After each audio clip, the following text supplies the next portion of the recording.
जय श्री कृष्ण दोस्तों, राधे राधे। ऋतु भक्ति चैनल में आप सबका स्वागत है। आज श्रीमद् भागवत महापुराण में छठा अध्याय आरंभ होने जा रहा है, जिसमें विराट स्वरूप की विभूतियों का वर्णन होगा।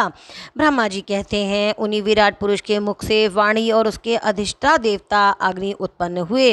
सातों छंद उनकी 7 धातुओं से निकले हैं।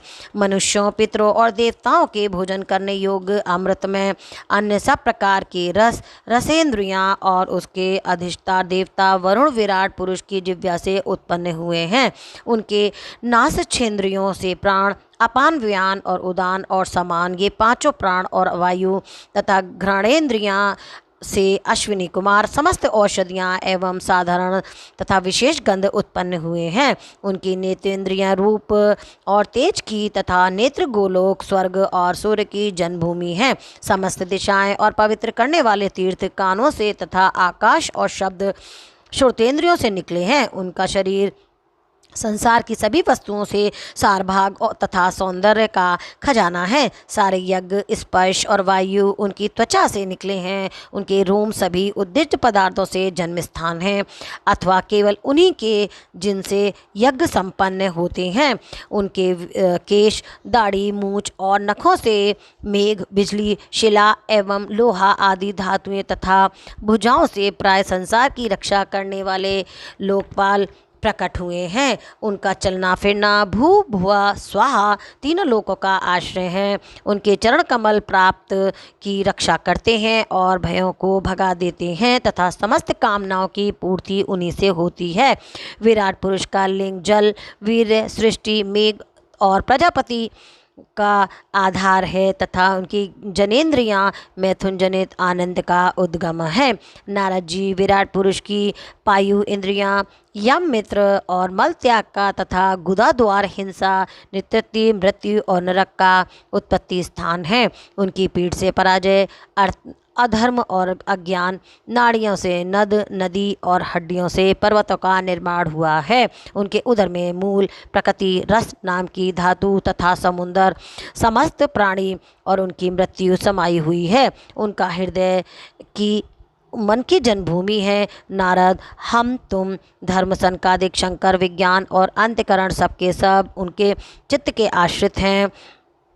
मैं, तुम्हारे बड़े भाई, सनकादिक, शंकर, देवता, दैत्य, मनुष्य, नाग, पक्षी, मृग, रेंगने वाले जंतु, गंधर्व, अप्सराएं, यक्ष, राक्षस, भूत, प्रेत, सर्प, पशु, पितर, सिद्ध, विद्याधर, चारण, वृक्ष और नाना प्रकार के जीव जो आकाश, जल या स्थल में रहते हैं, ग्रह, नक्षत्र, केतु, पुंछल, तारे, बिजली और बादल, ये सब के सब विराट पुरुष ही हैं। ये संपूर्ण विश्व जो कुछ कभी था, है या होगा, सबको वे घेरे हुए है और उसके अंदर ये विश्व उसके केवल 10 अंगुल के परिमाण में ही स्थित है। जैसे सूर्य अपने मंडल को प्रकाशित करते हुए ही बाहर भी प्रकाश फैलाते हैं, वैसे ही पुराण पुरुष परमात्मा भी संपूर्ण विराट विग्रह को प्रकाशित करते हुए भी उसके बाहर भीतर सर्वत्र एक रस प्रकाशित हो रहा है। मुनिवर, जो कुछ मनुष्य की क्रियाएं और संकल्प से बनता है उसमें वे परे है और अमृत एवं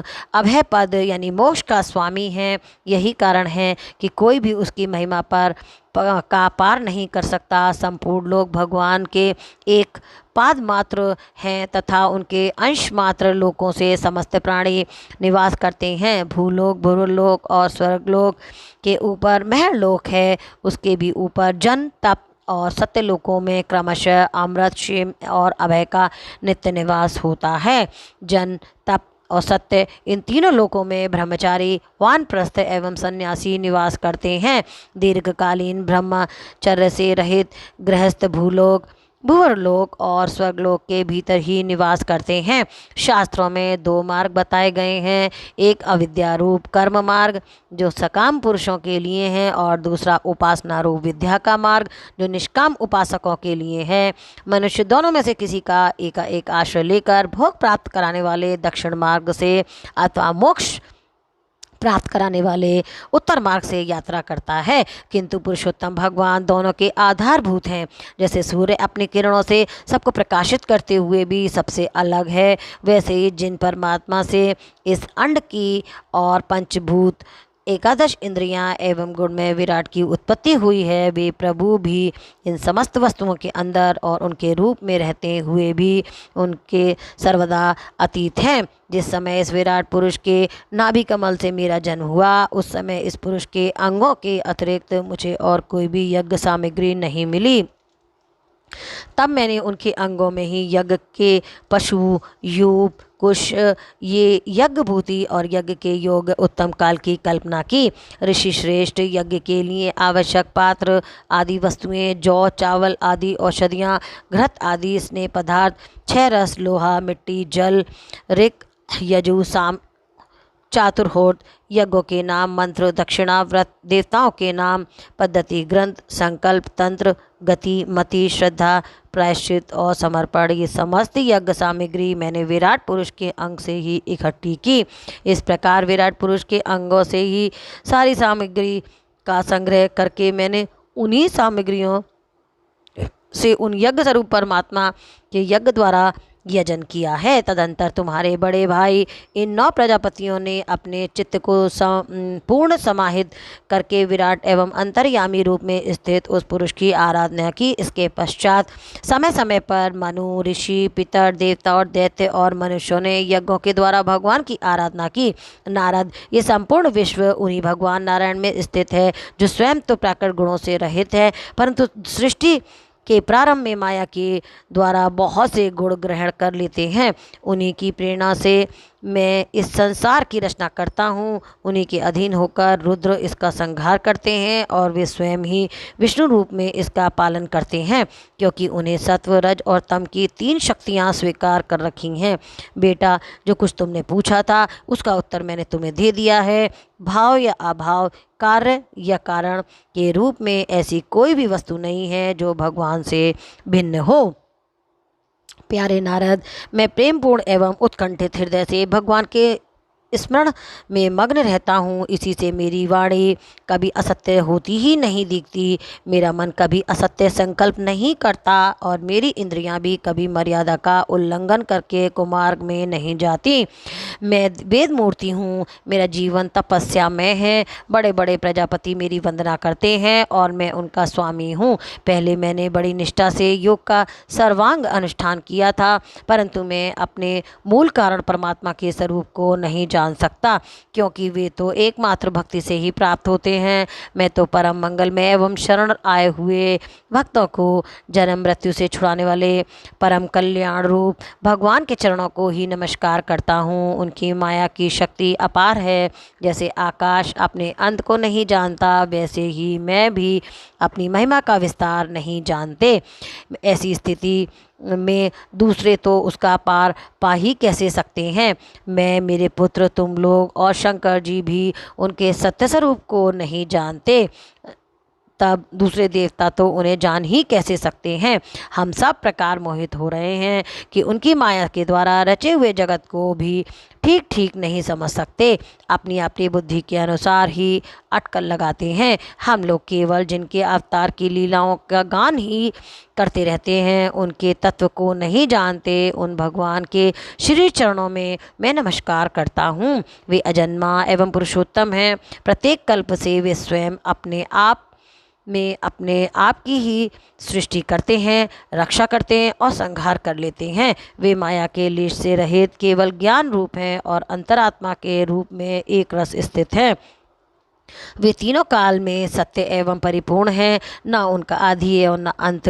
वे तीनों गुणों से रहित सनातन एवं अद्वितीय हैं। नारद, महात्मा लोग जिस समय अपने अंतकरण, इंद्रियां और शरीर को शांत कर लेते हैं, उस समय उनका साक्षात्कार करते हैं, परंतु जब असत्य पुरुषों के द्वारा कुर्तर को जाल बिछाकर उनको ढक दिया जाता है, तब उनके दर्शन नहीं हो पाते हैं। परमात्मा का पहला अवतार विराट पुरुष है। उसके सिवा काल, स्वभाव, कार्य, कारण, मन, पंचभूत, अहंकार, तीनों गुण, इंद्रियां, ब्रह्मांड, शरीर और अभिमानी, स्थावर और जंगम जीव, सबके सब उन अनंत भगवान के ही रूप हैं।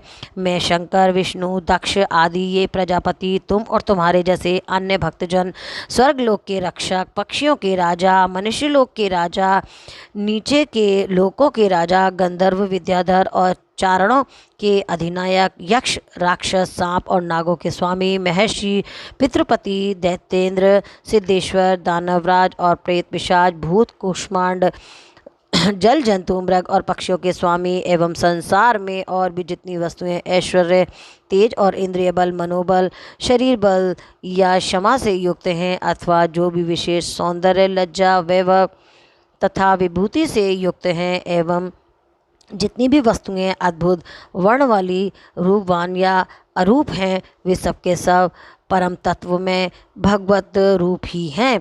नारद इनके सिवा परम पुरुष परमात्मा के परम पवित्र एवं प्रधान लीला अवतार भी शास्त्रों में वर्णित हैं। उनका मैं क्रमशः वर्णन करता हूँ। उनके चरित्र सुनने में बड़े मधुर एवं श्रवण इंद्रियों के दोषों को दूर करने वाले हैं।